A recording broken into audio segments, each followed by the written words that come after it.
What was it that you were showing off in the intro? That was like an R2D2 with the Mickey Mouse hat or something? What was that? Well, I've already got the one. I've got the red one, the R2MK. But Mhm. by the way, hi, I'm Michael. That's Jason. I broke him again. Welcome to From My Mother's Basement. Show about everything geeky, nerdy, and whatever the hell we want to throw up. True, very true. And as I said, that's Jason. I'm Michael. And what I did there to kind of mess with you is they introduced something new at Disneyland. Yes, this is our weekly brought you from Disney. Get My into it kind parents of were down- early, aren't you? Yeah, well, my parents were down last weekend, and my dad hadn't been to Disneyland in like 15 plus years, so we went, and in the Tomorrowland, the Star Trader, which is as you exit Star Tours, it takes you right in there. They have a new thing called Build Your Own Astromech, and you've got these little stations, these little workstations, and there's like various color and design torsos, various color and design heads, legs, the center stands, and hats. Hats. Okay. So I made two robots.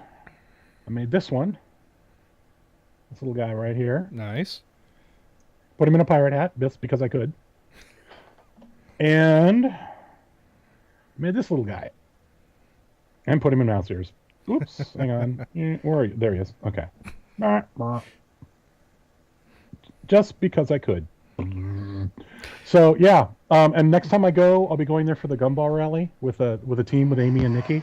Okay. And I'm gonna spend probably you get two for $19.95, and they come in this little. Where's the box? Oh, here's the box.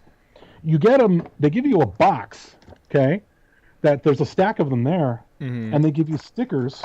Hang on, let me open this up. So, you'll notice they're like unlabeled and stuff. They're unlabeled and stuff, right? So you get stickers that you can custom label and name your characters. So it's all literally custom all the way around. So yeah, for $20 you can make two of them. Okay. And well, here's my question though. Yes. So I mean, we're starting the whole Disney thing off the bat. That's fine, and those things are really cool. Yes. But you went to go check out something new there that I was looking forward to. Yes. So Disney did something cool, and they get credit for doing something cool. Then they had goofy ears. Nice. Then they did something. Well, before they did something really stupid. So Friday before we went, we all went on tax day, Monday. But Nikki had gotten wind through our friend Amy, who's one of the catchers, of they were doing a pass holder preview of the new Iron Man exhibit that they're going to be doing in Innoventions. There's been rumors about this thing circulating forever. We heard that they were doing a pass holder preview on Friday, so we hauled butt down there and made it in like 3 hours, which during Friday afternoon traffic is pretty good actually from Ventura. And we went there, we stood in line, we got our little wristbands, we got our little poster, and then we went and stood in line for another, I want to say hour-ish, to go inside and look at this thing.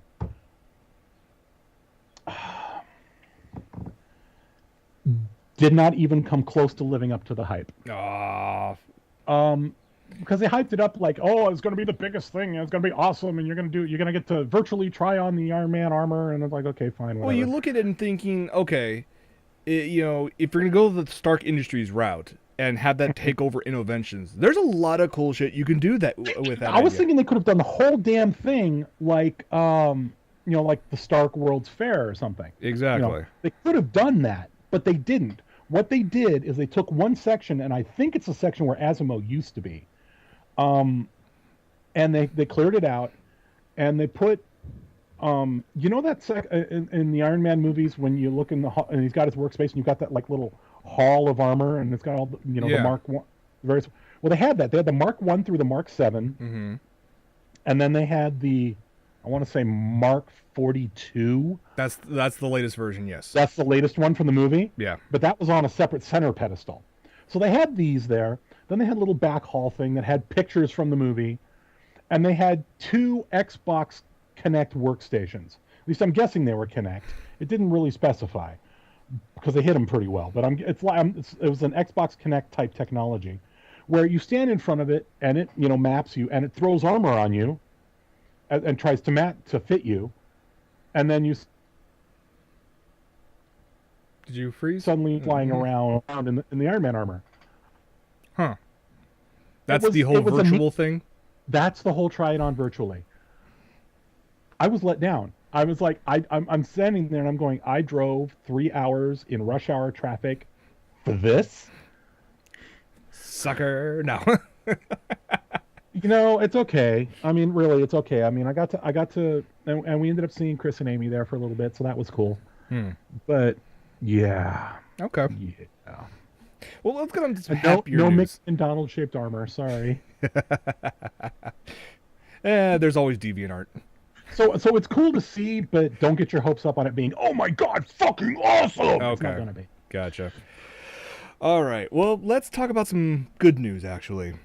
Let's talk about some upcoming TV shows that I think you guys would be very interested in. Okay, hang on. I'm off schedule here. The first one. Okay. Oh, yes. Okay. Sorry. No worries. So, usually the way with TV shows, how they get on the air, aside from a number of procedures, trying to go through a bunch of red tape, is that... Go ahead. And casting couches. And casting... God. That you get to the point where some Hollywood executive has to make the yes-no decision whether or not something's going to go on the air. Amazon is actually throwing that position out the window, per se, and letting everyone who has a Prime subscription fulfill that role. So basically, if you go to Amazon.com, if you pay the $75 a year for the Prime, which is a really good deal considering, well, for me, because I buy a hell of a lot of stuff off of Amazon, so free 2-day shipping, all right. But what a lot of people don't remember is that when you get the Prime membership, you also get a year subscription to their video portion for their streaming version. So what's cool about it is that when you go on there, you see a bunch of stuff you could probably see on Hulu and Netflix and whatnot, but you get it as part of your deal. But they have a new section now that's talking about all these pilot shows, episodes for all these pilot shows. And essentially you just go on there and you can watch all of these shows, all the pilot episodes for a good 12 or 13 different series, and then you place your vote about which one should actually be made into a full series. Kind of a cool idea, especially for the one that I'm looking forward to the most, that I watched right off the bat. It's in the bottom right-hand corner, Zombieland. So you can watch the first... Wait a minute, aren't they already working on a movie? We've talked about that for, a few weeks ago. Yeah, but they're in pre-production on that. So they're going to make an original online series They're instead? making an original online series based on the Zombieland franchise. You can watch the pilot episode right now on Amazon.com, and you can vote for it as well as a bunch of other titles out there. And I'm hoping they're going to the same path that like Netflix does with their original content, like House of Cards. It's a 13-episode series. Well, rather than doing the TV... I'm sorry, go ahead. House of Cards, you're right, my bad. Instead of waiting, to release one episode a week, they release the entire season at once, so you can marathon it from day one. I'm hoping they do the same thing with Amazon, because I really like that idea. Yeah. But on Netflix, since it's an original Netflix series, I mean, yeah, okay, they're getting paid by subscription, but how do they monetize that? The idea, I mean, this is now I'm playing devil's advocate here. Okay. I think it's an awesome idea. I agree with you. Like if they'd done that crap with Game of Thrones, I'd have been there. But, or if they somehow got Miracle Day from Torchwood, I would love to marathon that. But you're a subscription-based service, such as Netflix. You throw the entire season up, even if it's okay, so you got 13 hours to 23 hours, depending on what they consider a season. You marathon that, and you're done. It's yes, over. That is true. If they do it, if they released it a week at a time, with a 23. Let's go the 23 season route. That's 5 months of guaranteed renewed subscription if your show's good. Well, that is true, and the rebuttal off that, in the sense that because with the Amazon Prime subscription, I believe is locked in at a year only. I don't think you can do month to month on the Amazon Prime, so you have to do it for a year. It's $75 for each year. Yeah. I don't have a paid. I'm in full disclosure here. I don't have a paid Prime account. Okay, I do. So I've been lucky enough to have a close friend who added me to theirs. Okay.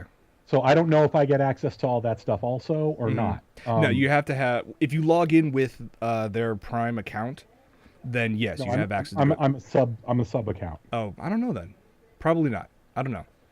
So, but this is a really cool way to try to draw more customers to the service, because if you have a brand new series and you're releasing it all at once, and given that your subscription rate is been clarified online that it's $79 for the year, they raised it up a little bit.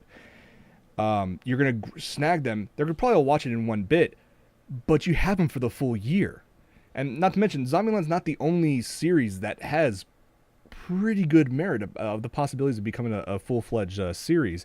The other one that I really liked was actually it's like a political drama / thriller called Alpha House.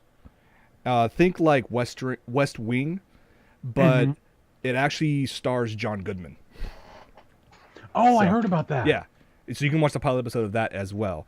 I think this is a really cool idea. I'm hoping a lot more companies start going down this path, because as more and more people try to, cut the cord and get away from, there you go.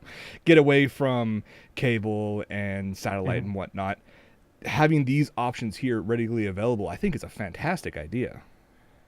No, I think it is very cool, and it's a matter of time before you're going to get I mean, we've already got it technically with Leo.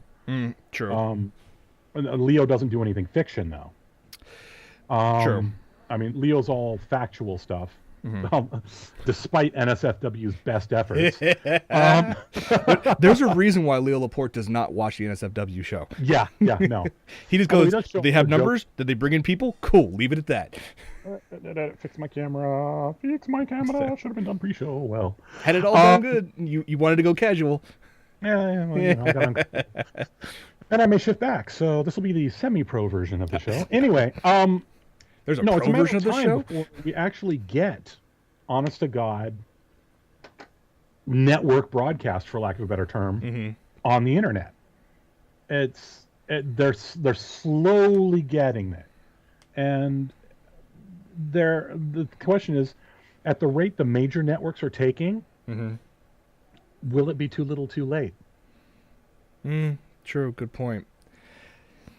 But I'll say this: I'm glad that they're not the only company working on this. Oh yeah, no, I'm really glad. I'm glad that glad Amazon's doing it. I'm glad Netflix. I haven't watched House of Cards yet, but I love the actor. His name totally escapes me at the moment. Isn't it Kevin Spacey? Thank you. I love Kevin Spacey as an actor. Yes, he's awesome. And I have no doubt that it's probably very, very good. Okay. I know now Amazon's getting in the game. Yeah, Amazon's in the game. Go ahead. And then on line 14, the evil overlords are getting into the game. What do I mean by the evil overlords, Jason? It's not Disney. No, that's the old overlords. No, Microsoft. You like that? Yes, that was a nice segue. Yes, Microsoft has their what's called the Xbox Entertainment Studios in LA. They're trying to provide interactive programming for the next iteration of the Xbox, whether it be the 720 or whatever the hell they call it. So part of that is they want to continue on some series that already have some clout, and the one they're looking at the most right now is reviving Heroes. Oh my God, this could be so good if they get good writing teams. True, because it was starting to jump the shark. Starting to. The last 8 episodes were just gone.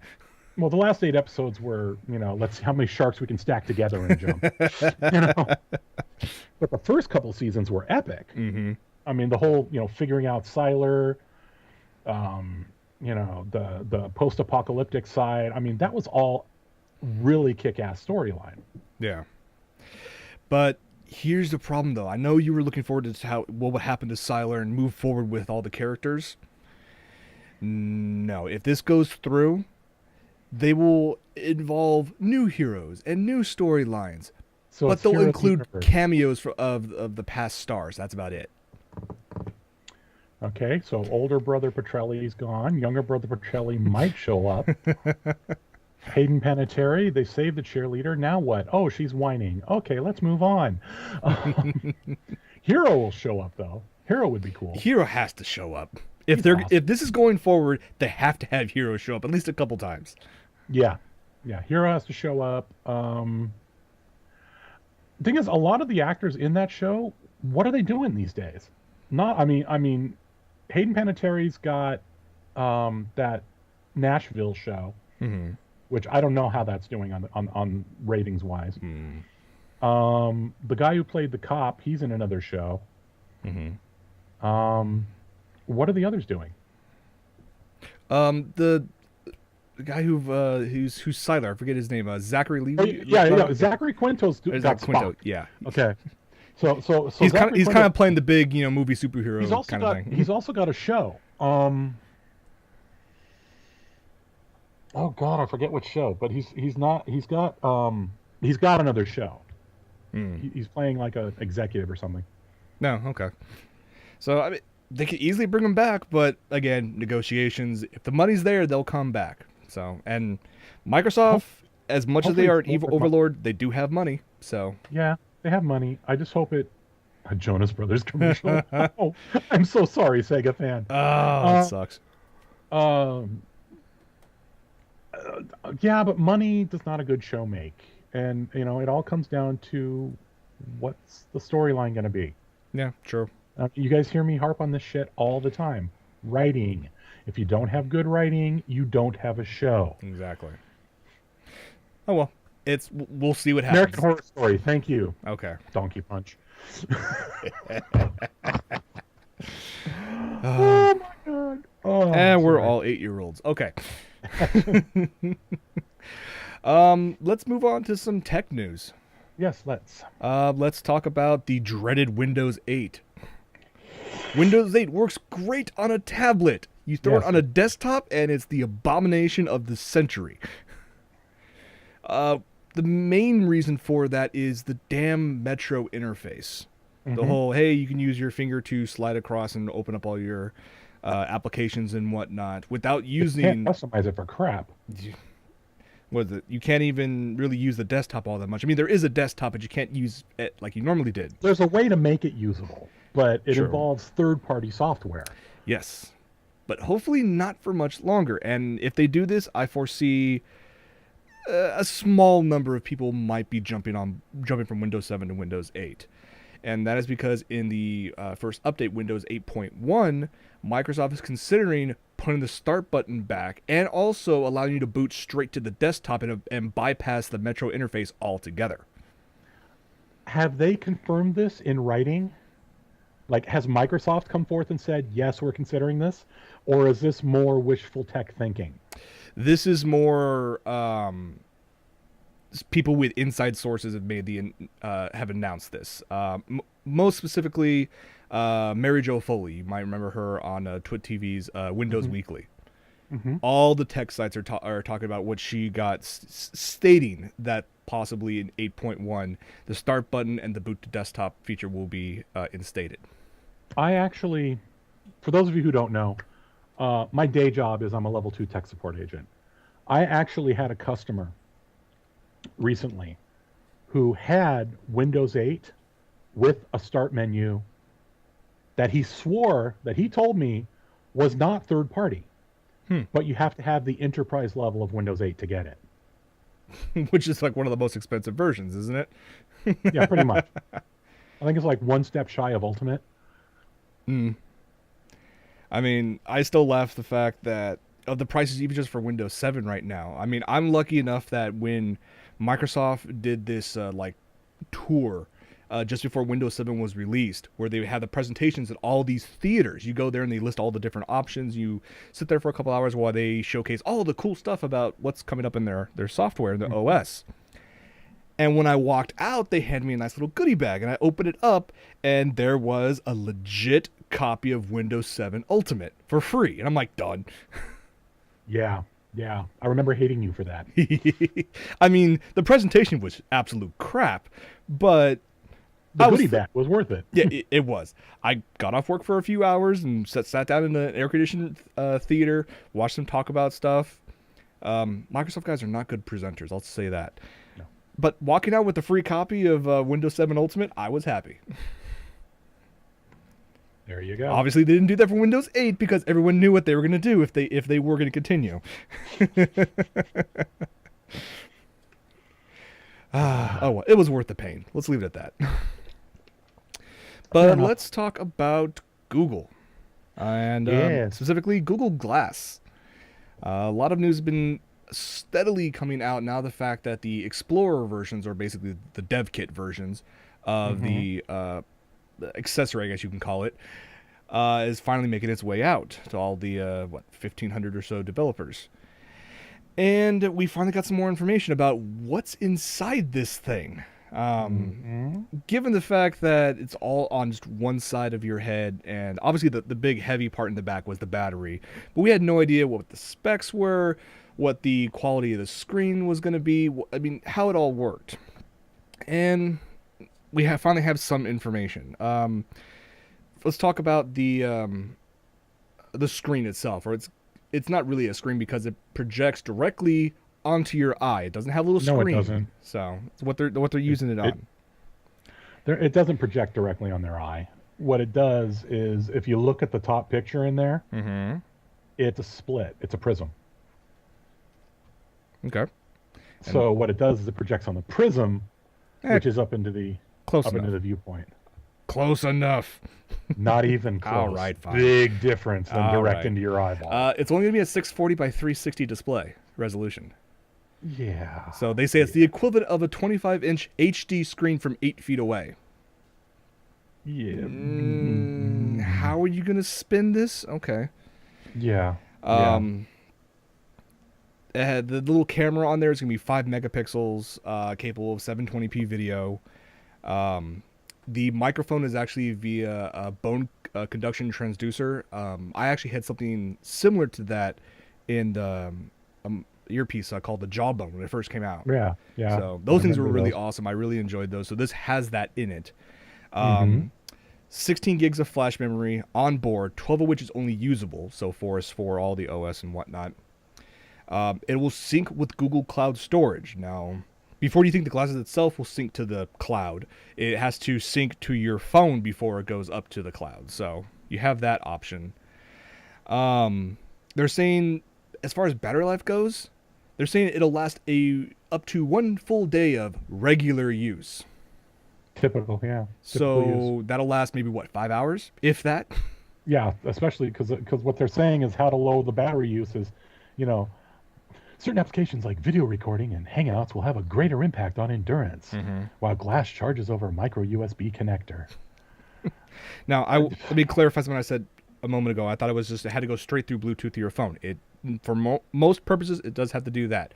But surprisingly, it also includes Bluetooth, through a Wi-Fi, 802.11n. It supports it. Yeah, so there's that. Okay, I mean, they're going to throw a lot of stuff in this thing. The battery life is, I don't know, that's pretty questionable. I mean, if you're going to spend over $1,000, dev units, right? Well, these are going to be, yes, they are the dev units. They are as close as they're going to get to the retail units as we know. Right. So everyone knows that dev units is basically the last thing before what's called going gold. Right. In the software industry. So I think that they'll get a lot of feedback from their developers. Okay. Maybe they'll use that as an opportunity to boost the memory or boost the screen size. Please boost the screen size. 640 by 360 is. Although 640 by 360, well, I mean, we lived with a lot less for decades. I mean, Yeah, this but is total. that was You back and in I the whining Stone about Ages of this. tech. You and I whining about this is total first world problem. Yes, it Okay, is. That's why we have this show, so we can bitch about first world that's problems. true. That's true. But I mean, 640 by 360. Okay, you could have at least gone. You couldn't. Yeah, I mean, the whiny part of me goes, you couldn't at least go 480. You're obviously doing a 4:3 ratio. What the hell? And actually, no, that is a 16:9 ratio, I think, if I remember correctly. But I don't know. At least it's not. At least it's bigger than a Commodore 64 resolution, True, which is true. honestly what I was expecting. I was expecting 72 by what was it? 72 by 64 was it? The original Something like that. for screen. Um, the biggest bit of news that came out that I'm actually really happy to hear was initially with all this cool tech, all the hype surrounding the Google Glass. Mm-hmm. There's a significant portion of the, I guess you can call it the tech community, that'd be interested in something like this that would not be able to use the device. Michael and I would be part of that. We wear glasses. Yeah. So, Well, yeah, I've got contacts now, though. I'm not wearing them now, but I have them. okay, you're lucky. I don't have I only have glasses. So, for the Oh, and longest time, that'd be over the right eye, though, so it'd be over the wrong eye. so yeah, a lot of people who wear glasses who wanted to pick up this technology, next year, they wouldn't be able to use it because they have prescription glasses. Well, thankfully, Google has come out and said they're working on a version that will work with most prescriptions for glasses and whatnot. The things when they say most, that makes me worry. Well, okay. Because my eyesight, for lack of a better phrase, is fucked. I mean, I can't see crap. Oh no, and if you've got severe stigmatism, depending on the axis of the skew, that could be part of it too. But what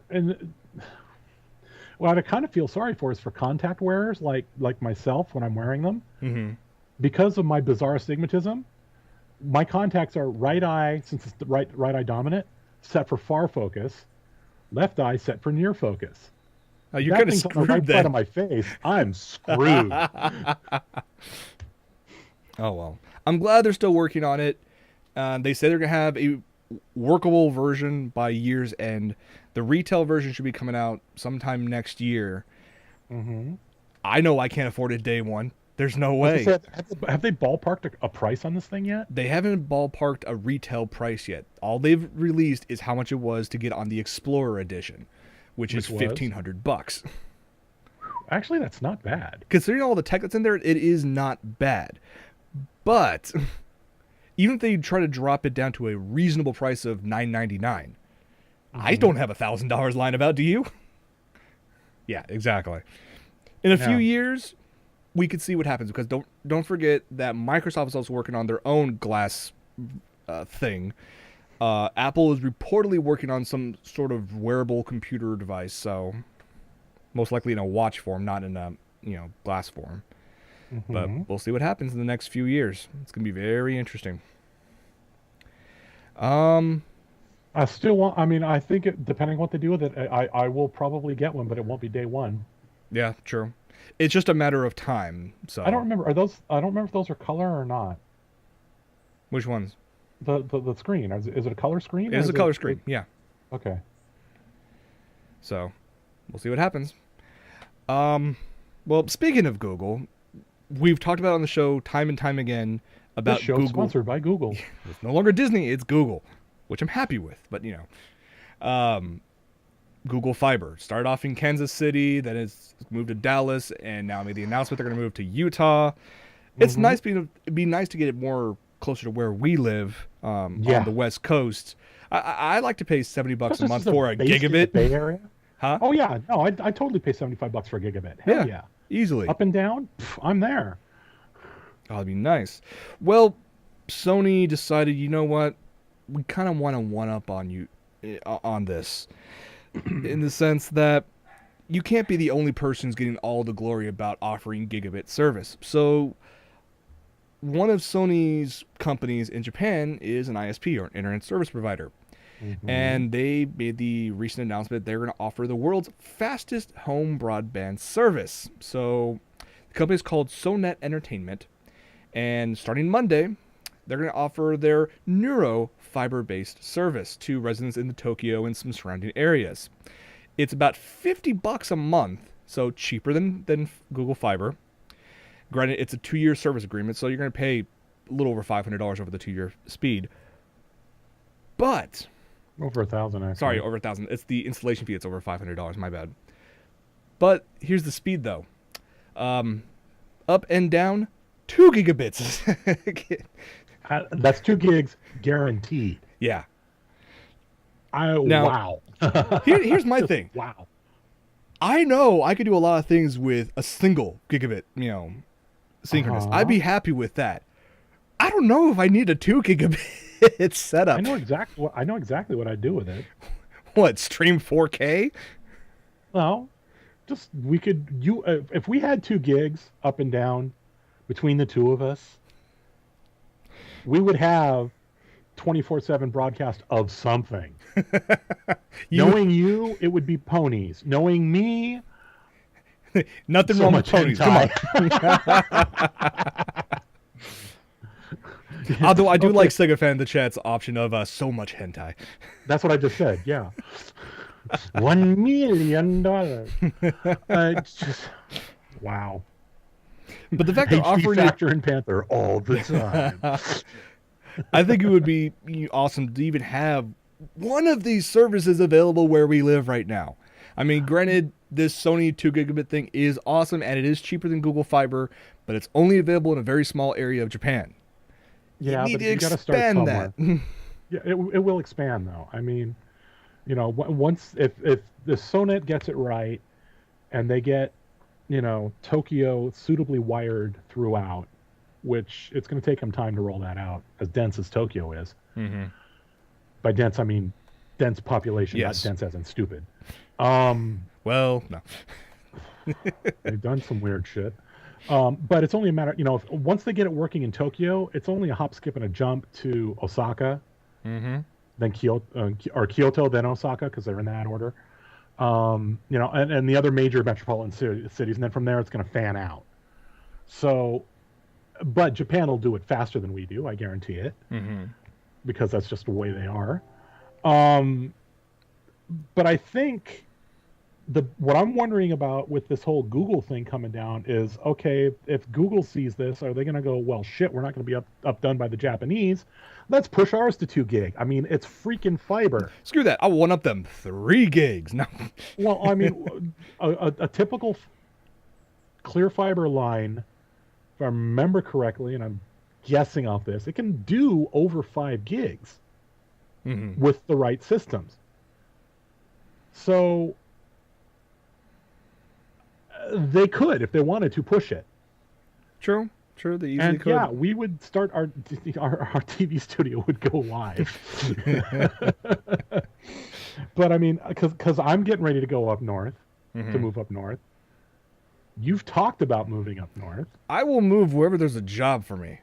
Let's be Let's be neighbors to Leo. That'd be amazing. I wouldn't go in direct competition with him. Oh, no. Because I'm not that good. B, I don't have that much content. But he's been working on it for 8 years, so yeah. Yeah, he's been at it a while. All right. Should we talk about Google, the get bad? off your ass and bring it to everybody. Should we talk about the bad news? Sure. I mean, we had the horrible event that happened in Boston.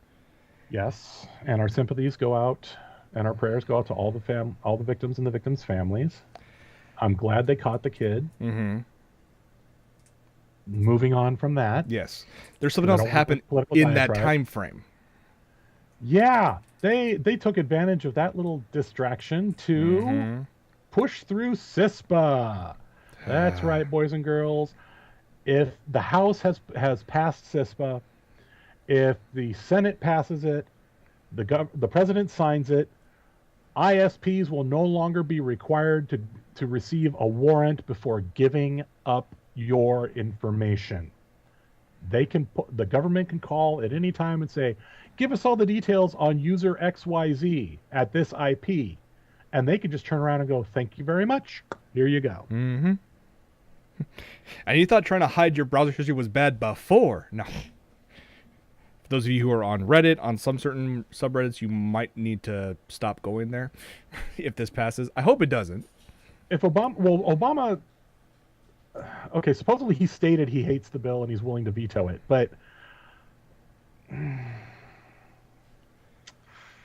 you know, running off that thing though for a second, running off the rails for half a second, another bill that people thought was going to go through didn't, which kind of, now before anyone asks, I am neither Republican nor Democrat. I don't associate with any quote unquote party. I consider myself socially liberal, fiscally conservative. Okay, that's what I consider myself. They were pushing through their gun control thing, and the idea was that it was supposed to be the House was going to pass it, the Senate would probably kill it, and it would never even get to Obama. And then, you know, they would have the opportunity, oh, those damn Republicans, blah, blah, blah, blah, blah, right? The House shot it down, the gun control regulations. That's funny as hell, is that I think it's awesome. The Democrats own the House, and they shot it down. they would shoot down gun control laws for a universal background check. Yeah, universal background checks. Well, the expense is insane. But they'll let this go. But they'll let CISPA go through. Annoying. It's they all lost their damn minds. I'm hoping that this will die the same way SOPA and PIPA did. Now, SOPA and PIPA never got to vote. That's true. They kind of died before SOPA that. got shot because everybody was educated about it. Mm-hmm. So they came at it with tack number 3, which was CISPA. And I'm hoping it dies in Senate. I really am. Yeah. And I'm hoping that if Obama truly hates his bill as much as, you know, people are saying he says he does, I hope he kills it, because this is a complete violation of due process. There apparently are a number of anti-CISPA events going on tomorrow, all across the country. Many of them are basically just asking you to keep on calling your representative and telling them it's a bullshit bill. Yeah, over and over and over again. There's also the White House petition page. There's actually one to stop CISPA. Now, recently they had to bump up the number of petitions needed for response. It used to be up to 25,000, and the whole Jedi thing, the Star Wars thing happened. That botnets. It was awesome. Come on. So they bumped up to 100,000. So right now they're at 113,288 signatures for this petition. I've signed it already myself as well. So hopefully we have to get a response in the White House on this one way or another. But also, if anything, spread the word. Talk to your friends and family about it. Call your local representative, and try to just get the word out to stop this ASAP. So, and should we just leave it at that and move on? Well, we'll put a link on the page, pointing to the petition. Yeah, for the people who want to. We'll do that who want right now. To go do so can. I just pasted it into the chat right now. Oh, we both did it at the same time apparently. So yeah, this has got to go down. Yeah. All right, let's move on to some lighter-hearted news. We're gonna please blow through these real quick. We've talked about comic apps before. Recently I was talking about Comixology having their whole Marvel deal, which I actually joined up on and got like 50 free issues, and I have them all on my iPad right now. It's awesome. Nice. But we keep on forgetting about like the funny pages, Sunday comics. When you're a little kid reading those are still happening. I've forgotten. I do not remember the last time I was able to sit down with a Sunday paper and actually physically read it. Right. So, but for those of you who want to get back to those and for free, I should say, there's actually a new app right now called Go Comics, and it's available. I mean, we have a picture here. It's for iOS, but it's also available for all Android devices and Windows Phone devices, surprisingly. Nice. So you can go check this out. Just search for Universal click Go Comics or something like that. And what's nice about this actually streams all or hosts all the syndicated comics that you would find in your local paper. They're also the exclusive portal to comics like Dilbert. So Calvin and Hobbes. Well, Calvin and Hobbes is in reprints. They stopped making them. But you can get all the archives on your Yeah, phone. yes, So exactly. that's kind of nice to have right there. Oh yeah, totally. So you can look for Universal UClick or just search for Go Comics and find it on your device, download it for free, and you have access to your, favorite comics as a child. So it's a nice little bit that I found the other day. Totally. Should we talk about? We've talked about apps for a phone. Let's talk about a phone itself. Mm-hmm. This is going to be continuation of Michael needs to find a new phone. We need theme music for that. Da, da, da, da. I'll make some cheesy '80s theme song for you. Yeah, exactly. Some spoof, some riff on Miami Vice theme or something. So usually you would find phones that you can get them free with a 2-year agreement. Essentially, you're paying over the course of 2 years, or you can get the ones that are like $200 or $300 up front. Essentially, those type of phones are. Buy an iPhone. If you want to buy an iPhone 5 or an iPhone 6, you can spend $600 out of pocket for the base level, stuff like that. But those phones, they have some nice features, but you don't need to have all those nice features. It's very nice to have all those features, but you don't need them. So there is actually a company in China that made what they call a Gonkai phone. And here's a picture of it. It's very fancy, Michael. There you go. Yeah, I know. I've seen it. That's spiffy. It's like what? Wow. So let's go through the specs of it. I mean, it has a yes, please, let's go through the specs. It has a whopping 32-bit 260 megahertz processor. This thing actually has 8 megs of RAM. Oh, hey, we're partying now. It actually has a dual color OLED screen, and of course, a battery. Didn't say high quality battery, just battery. Yeah, have you seen the inside of this thing? Oh yeah, I love the inside of this thing. Up. They saved a crap load of money because there's not a single screw in this. It's all snapped together, and everything is actually soldered onto the board. Yeah, everything's soldered onto the board. Look at that flimsy ass battery on the back of it. It's gonna explode the first time you make a phone call. I know shit. I mean, but although that. Speaking of terrorism, guess what's going to become the new favorite trigger?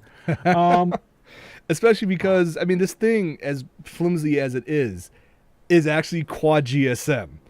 Yeah, no, I mean... It has Bluetooth. It has a bunch of features on it. But the reason why I think Michael should have this one is the price. This is not free after a 2-year service agreement. This is not $100. This is not even $50. This retail price, not even cost, retail price is $12. Yeah. I hate you. No. Yeah, no, I don't want this phone. I mean, don't get me wrong. It's cool. It's cool that they've got something like this. I mean, I could honestly see this being used in developing nations, which may be why they originally developed it. I actually kind of want one, but here's the reason why. As a backup phone. Yeah, well, there are other companies that do backup phones like that. Those ones that have the AA battery you just shove in the middle of them. Yep. With the see-through screens. And this thing doesn't even, like I said, doesn't even have a screw. It just snaps together. Yeah. No, it's as an emergency backup phone. Yes, I could see its use. Come on, you could be rocking that. Like, I got the iPhone 6. Well, I got what is this thing called again? A Gonkai phone. Gonkai. All the cool kids will be wanting this. By cool kids will be third world country, but I got funky. I got a funky Gonkai phone from the Ming Tong Digital Mall. Learn to speak, Michael. There's a blog that actually tore this whole thing apart. That's where we got a lot of these pictures from, and they stated that if you buy these wholesale, they're $2 each. Wow. So it's a $10 markup. Oh my god! It was 500%. We need to become a telco. Apple could look at us going, man, they're still in our design. No. Hey, they may be because didn't Apple claim they patented rounded corners on a phone? They did. I'm counting at least 4 patent violations right there. Oh man. You know what? Good on them. I'm seriously, dead serious. It's good that this type of thing is available, like I said, for developing nations, for honestly, where I see this being used a lot, kids. Yeah, I could see that. It's a good emergency contact phone. You tell Mm-hmm. you program certain numbers in it, Mm-hmm. and you say, okay, if there's an emergency, you need to get a hold of mommy and daddy. Boom, press 1 or press 2. It auto dials. I mean, Yeah. this we can laugh and joke and give it all the crap it's due, but there is some interesting potential here. There is, and I would, like I said, I would honestly love to have one if they needed to mess with it, Part, also to have a nice backup, in yeah, case my part of me phone ever wants to dies. part of me wants to grab it and go, oh darn. Yeah, like somebody in the chat was saying, "Oh, you're rocking iPhone 5? Yeah, me rocking Gonkai." Yeah, it'd be fun to have. Yes. But really, We'll call it the Raspberry Pi of phones, and we'll leave it at that. actually, no. Raspberry Pi is way better than this. Good point. Okay. Raspberry Pi is awesome. That's true. Raspberry Pi is freaking awesome. So, all right. I want 2 or 3 Raspberry Pis. Eventually. Oh man. All right. Michael, we'll skip to 39. 39? Yeah. So, let's talk about Razer. Yeah. I like Razer. This is the company that This makes a is lot of dope moment. yeah. They have a lot of Dope. peripherals that they make. Great Make- gaming mice and The keyboards. gaming mice are awesome. They've recently got into the actual computer market in the sense that Yeah, I heard they they were have doing their that. own tablet, their own gaming tablet, I should state, as well as their gaming laptop, which is very nice. I do like the laptop, but not for $2,500. I mean, it's them trying to be Apple, but for the PC side. But you know, Jason, you could have gotten that $2,500 laptop for $250. I know, because a few You days honestly could have. I could have. A few days ago, Razer had a bit of a problem. Now, when you build an online store, you usually want to test out all the features. You could take credit cards, it could take, certain coupon codes. So you have some test codes out there. And more often than not, those test codes, you take them out before you go live. Well, Or you shut them down. or you shut them down. Unfortunately, for Razer, one of those test codes got out. It was leaked out, and it was for 90% off everything in the Razer store. If I had known about this, I'd have bought one of those $2,500. Oh, geez, I would have been a heartbeat. I mean, Granted, been all over that. granted, it was only to the UK store, but I would rather pay the international shipping cost. I was gonna say, international shipping is going to cost you what, $100? Yeah. It's like, hey, I just got a $2,500 laptop for $350. Yeah. And so it leaked on the net, and thousands upon thousands of orders were placed. Everything from just a simple keyboard and mouse combo to I'm going to buy a bunch of these laptops, or the tablets. And of course, Razer found out, and they shut it down ASAP. Well, the problem is they had these thousands upon thousands of orders that already went through. So here's where the CEO of Razer, Min Liang Tan, I forget, I keep on messing up his name. You've probably seen him in all the Razer ads and commercials and whatnot. He comes onto his Facebook page and states, okay, this is what happened. We had a deal with this coupon that shouldn't have been there, but all you guys placed an order already, so we took it down. So we do have the legal option to cancel all those orders. But you know what? We're gonna do better than that. We're gonna do good for you. For the most part, we are going to honor all of those purchases, with the exception that if you try to buy multiples of a single, you see people who try to buy 5 laptops, the first laptop will only be provided at the 90% off rate. Everything else is full price. So you have the option of going back and modifying your orders. But if you ordered like a laptop, keyboard, a mouse, a headset, one of each, during this time frame, we will honor that 90% off. I give him massive props for this. I do. I give him props for that. I mean, I Razer will. guarantee you there's a web developer or whoever built that store is looking for a job. I guarantee you they are gone. Oh, yeah. You just cost that company how much money? Oh, God. So, Yeah. and I mean, yes, it will cost Razer quite a bit in the short run, but in the long run, that's customer loyalty right there. Yeah, and you can't buy PR like that. No. I mean, that's okay. People are gonna laugh at them for what they did, but the coming forth and saying, okay, yeah, we're gonna do this, our bad. Mm-hmm. We're gonna cover it with these codicils. You can't get that kind of PR. No. That is just boom. Razer's popularity just on that is gonna go up. Mm-hmm. Oh yeah, give him massive props on it. I've been a fan of Razer's accessories before. I've yet to actually test out either their laptop or their tablet. But if they're going to continue working on stuff like this and have this same attitude, yeah, I'm going to look at them a lot closer. Oh yeah, totally. Like my normal accessory company I go to is Logitech. That's where I go for most of mine. I might jump to Razer if the quality still keeps up after this. So give them massive props. I'm going to be getting new head. For those of you who can't see, I broke my headphones. All this white stuff you see up here. I'm going to keep quiet. Super glue. That's super glue, because the things in these headphones snapped. So that's what's holding. Super glue is what's holding this thing. Zap-A-Gap is what's holding this together. And the sheer will of. Yeah, really. So I'm looking to get a new pair of headphones here really soon, and I was actually looking at Razer headphones for a Razer gaming set, because they're supposed to be really good. Mm-hmm. So you got that option now. By the way, if any of you out there know of a company that makes these gaming headsets with metal in for the adjusters instead of that plastic crap, let me know. The only company I know off the top of my head that had something. DM me or email from my mother's fmmb@gmail.com, or is it OtakuLife.net? OtakuLife.net. Okay, fmmb@OtakuLife.net. Let me know so I can look into it, because, yeah.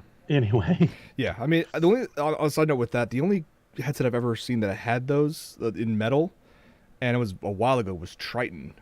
I think they've gone to plastic now. One, and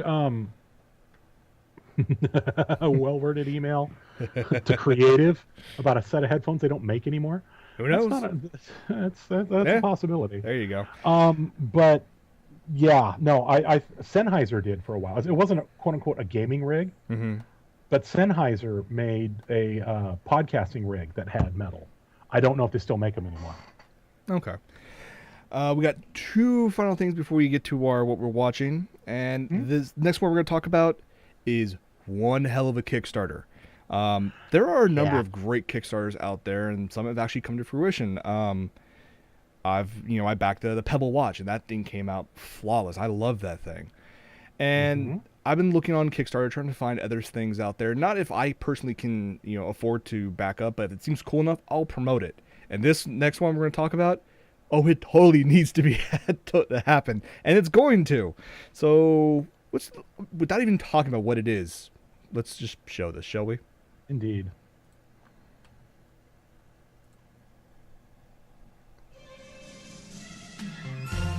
Prepare for invasion. The overwhelming forces of the Zentradi Armada have descended upon Earth from the vast reaches of space as millions of enemy warships hang perilously in Earth's orbit. A desperate alarm sounds. The men and women of the United Earth Defense Force scramble to battle stations. Servos whine and thrusters fire as squadrons of variable mecha rocket into the atmosphere to confront the alien menace. Take command of your forces and prepare for battle. Introducing Robotech RPG Tactics. Robotech RPG Tactics is a tabletop battle game that expands upon Palladium Books' epic Robotech RPG series. For the first time ever, you have at your command highly detailed game pieces of mecha pulled directly from the Robotech universe. Use them in your RPG campaigns or as fully realized standalone games of tactical combat. Robotech RPG Tactics allows players to take command of entire armies on the field of battle or as small squads in fast skirmishes. This Kickstarter is to help us build and expand Robotech RPG Tactics into a fully realized game with world-class, multi-part plastic game pieces and rules designed by veterans of the hobby games industry.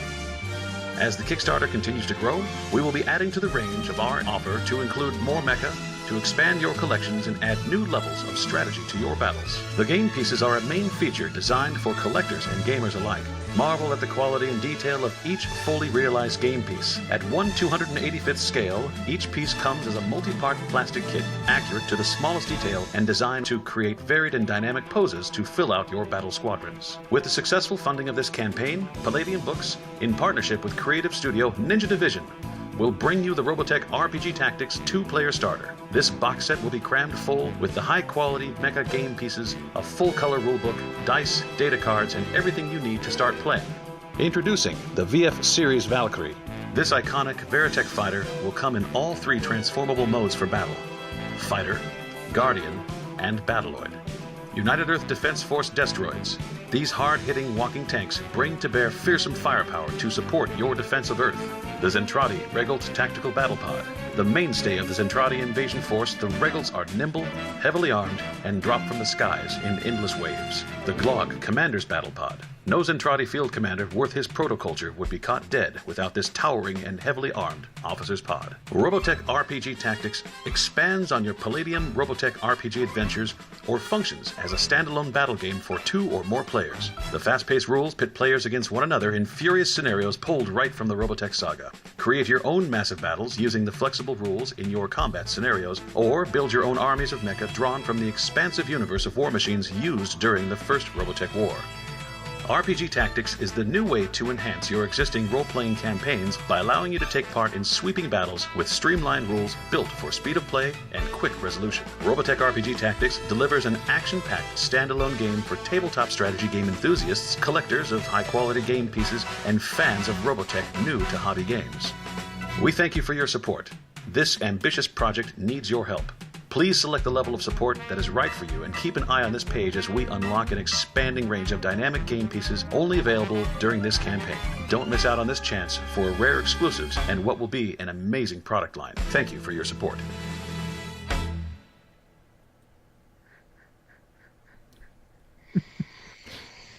Oh, man. What do you say, Michael? Well, number one, I'm going to jump on board. Number two, yeah, I'm kind of echoing Isaac. They're gonna. They're now. I get that just guaranteed that we will never see the Marauder, the Warhammer, the Rifleman, the Ostrak, or the Phoenix mecha in MechWarrior Online. They will continue to be what's referred to by the players as the unseen, because the Marauder in BattleTech was the Officer's Battle Pod. The Ostrak was the regular Egg Walker thing. The Warhammer was what was it? The Warhammer, the Archer, the original Archer, and another one were all gleaned. The visuals for them was gleaned from Macross originally. So, yeah. But that being said, if they get good writers, good rule writers, I mean, you know what? I'll probably just pick it up for the damn pieces because that's really. Or what I may do is I may break out my old BattleTech minis. I've got I've got like 8 Marauders. So. Well, I mean, you will have to paint the figures, so. Which I already have a bunch pre-painted. I've got like 2 Warhammers, a Rifleman, if I remember correctly, 3 Marauders. Yeah, so I'll bring these guys in for my extra battle pieces. I mean, they made the announcement. I'm looking on the Kickstarter page itself. There's a number of additional pieces that will be added if it hits a certain goal. Well, let's put it this way. They initially asked for $70,000. They hit that in the first 3 hours. As of right now, less than 24 hours later, they're currently at over $261,000. Wow. And they're going to be talking about a Zentradi Tactical Battle Pod, a Glog Battle Pod, the Destroyed Defender, the Tomahawk, the Battloid. They're going to add these into the set now because they've reached their goal. What if they'll start adding in other more recent Valkyries? Like I'd be awesome if they expanded it to go to things like, of course, this was never in the actual Robotech games, But although if they're going to follow the Robotech storyline, they could bring in the Mospeda pieces. They really could. I doubt they will, but you know. Yeah, I'd hope they just follow the Macross line, but unfortunately, again, you got Harmony Gold involved. But Exactly. still, So this is going on right now for the next month. The base level is $15. All that gets you it doesn't even get you the actual game. That you receive a special edition Rick Hunter Veritech. That's the base level. So you get that little tiny thing. It keeps on going up. If you actually want the game, it's $80. That's the first level. There's a bunch of science stuff you can get beforehand, but it keeps going up and up and up all the way to the highest pledge is $3,600, and that one person's already offered the 3,500. The 3,500 one, which is the early bird special, so you get everything at the early bird price. But yeah, you get, if you want to go with the 3,600 version, it's a studio painted copy of all of the game, the Rick Hunter Special Edition Veritech, all the contents from the lower pledge levels. I mean, you get a pretty decent amount, but then again, I don't have $3,600, do you? No, but I may have 100. Like, if I get, when I get a job, I'm going to be pledging to this because Michael, like me, is an enabler, and he's the one that's got me hooked onto small battle-type games like this. He started off with HeroClix, and... Speaking of which, when are you going to come up and play some Star Wars, dude? We'll find some time. We need to do that. So, I mean, I can already see where this is going to go. You can look online. Just go to Kickstarter and search for Robotech RPG Tactics. I'm going to put the link in the chat there.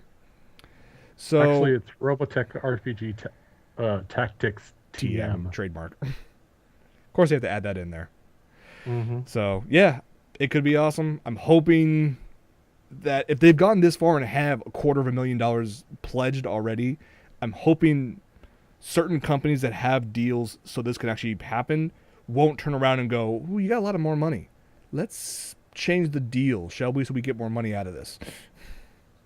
So, but for those of you who have nearly boundless amounts of excess income that you need to find some way to spend all your money, which I hate you if you are one of those people, there is a figure that I think you want to get. Mm-hmm. It's this coming up for Iron Man 3. It is a figure of the Mark 42. Holy crap, I was right. Sorry. So, you want to see what it looks like? Go to Innoventions. They have one on display. Ah, yes. This figure looks very nicely detailed and whatnot. It's going to be, the feature part of Iron Man 3. The price tag for this is $8,500. Done by Sideshow Collectibles. It is cheaper than having Tony Stark build you one, which is probably $500 million. I was actually going to say it's cheaper than the life-size Darth Vader they sold for a while. That's true. That's the whole thing. The reason why it's so much, it is life-size. Yeah, it's to scale. Which tells me how short Robert Downey Jr. really is. This is very true. RDJ is pretty short. This will make for that is one badass, though. This will make for one hell of a paperweight on your desk.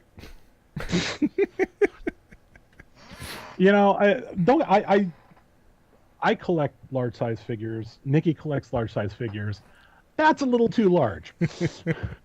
Maybe once I own a house and have my quote unquote man cave, Mm-hmm. Then I might consider getting some life size stuff. But at that point, I'm going to be building R2 units. So, for those of you who are even thinking that, if I had the money, I would buy this so I could break it apart and make my own Iron Man suit, won't happen because this thing is chock full of electronics and also to help it stand up and be posed. So, yeah, this can't be taken off and you can actually wear it around. You can't do that. But if you're going to get one of these... Carl Masick action piece with Warrior Assistant. Sorry, I just caught that. But if you're going to pick up one of these, I think you might want to pick up the car add-on. The car add-on?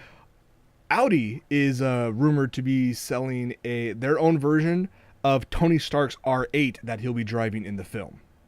That's gonna be upwards of $100,000. So you know what? If you're already spending $8,500 for the figure, you might as well spend $100,000 for the car. That's a nice add-on. You'll need one hell of a display case, but you know. Life-size models are God's way of saying you make too much damn money. Used to be cocaine, but that went out of style. But yeah, I saw that. I was like, okay, that's cool. Wait, how much is it? Oh, wow. So, all right. As always, before we wrap this up, Michael, what have you been watching? Actually, I have something to report this week that I've been watching. What do you got? Well, Netflix got all of Justice League and Justice League Unlimited available. They haven't got Young Justice up there yet, which is kind of sad because I really want to get into that. But I've been going back and catching the episodes of the original Justice League. I've been just marathoning those things. Mm-hmm. I'm up to Ep 23 now. So I'm going to finish that up and go through Justice League Unlimited, which I greatly enjoyed. And it's cool. I mean, the quality of the animation, and I'm watching this, I'm seeing this was done back in 2001, 2002. Mm-hmm. I didn't remember the writing being that good back then. I mean, their storylines are a little hokey, but I mean, like there's one episode where they end up getting zapped into an alternate dimension where they meet the Justice Guild, mm-hmm. and then the whole thing gets very weird, and I'm looking at it, and it's basically an Akira ripoff, and you'll see what I mean if you watch the episode. Definitely worth checking that out, though. It's really cool. Okay. So that's what's been eating all my watch time. I mean, I've just been loving this. Okay. For me... Oh, and we went and saw Scary Movie 5 last night. How was that? What to be expected? Okay, no, actually, because they don't have the Wayans in it.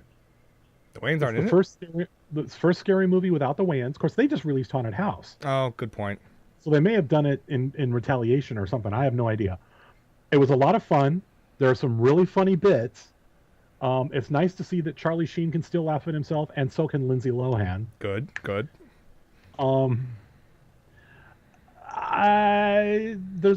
But aside from Charlie and the guy who played his brother in the movies, aside from those are the only two original actors. Everybody else is completely new. Mm-hmm. But it is funny. It has some very funny points, and the what people jokingly refer to as the token black chick. She's hot. All right, fair enough. So that may get me in trouble, but no, it was a lot of fun. But I something was missing without the Wayans being there. I don't know what it was. Okay, but it's definitely worth seeing. All right, I'll take you up on that. As for me, it's been kind of a busy week. I actually had 2 job interviews, so I'm looking forward to getting a call back from one of them next week or this week. Today I've been what's it called? Marathoning Planet Earth because it's on BBC America in honor of Earth Day, and come on, those like really high quality nature documentaries are like really awesome. So, been watching that all day. But for the rest of the week, this past week, I've been watching a crap load of anime, like kind of like a little bit on the overload bit. Oh, really? So, I've talked about a few of them on Anabreka last week. One of them being the really controversial one, just for the animation style, which is Flowers of Evil. It's one of the first anime series that I can remember that was done that was rotoscoped. It's all rotoscoped anime. Really? Yeah. And it is dark as all hell. And because I just watched episode 3, which, okay, it's not really much of a spoiler because you can find this information all online. There is a reverse rape scene. A girl trying to rape the protagonist's boy. Like, really psychotic girl. And it's like, because it's rotoscope, you know that someone had to film that. So like some of my exes, in other words. Okay. I don't know. I may get traumatic stress flashbacks if I watch this anime, dude. Dude, Flowers of Evil is dark as all hell, and I'm loving every single second of it. Like darker than fappable hot.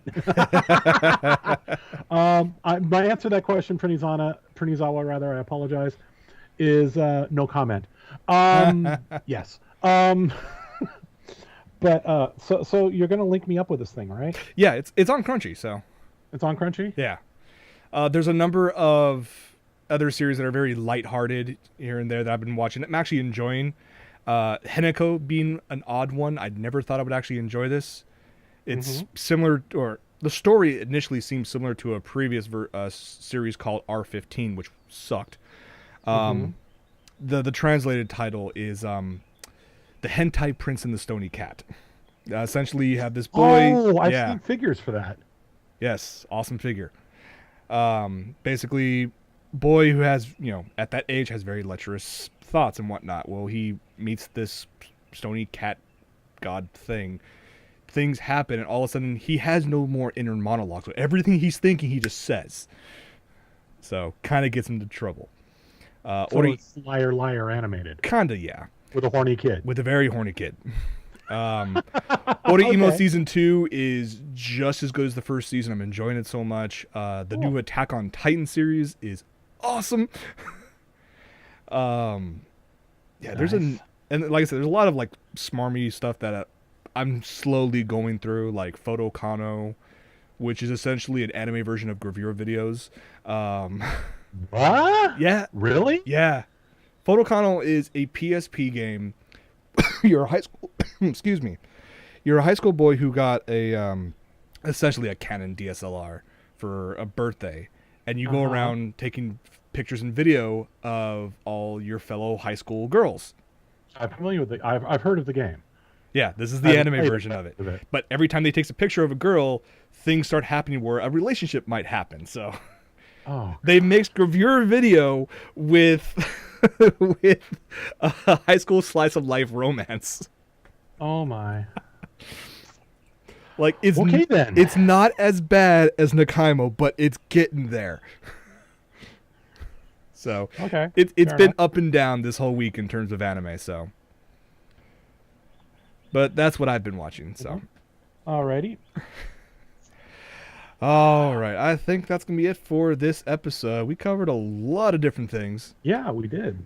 But a lot of good stuff. I'm looking forward to what we have for next week. We have, hopefully, we have some people coming in that you guys will enjoy to have on the show. I know I have a few people coming on Anabreak in the next coming weeks, so I'm looking forward to that. So, we're working on a guest for May. So it was a lot of fun. Michael, have anything else to add before we wrap this up? No, I think I'm good, man. All right. Thank you guys so much for joining us. Stay tuned for post-show. And for From Our Mother's Basement, I'm Jason. And I am Michael. And we will see you guys next week. Take it easy, everybody.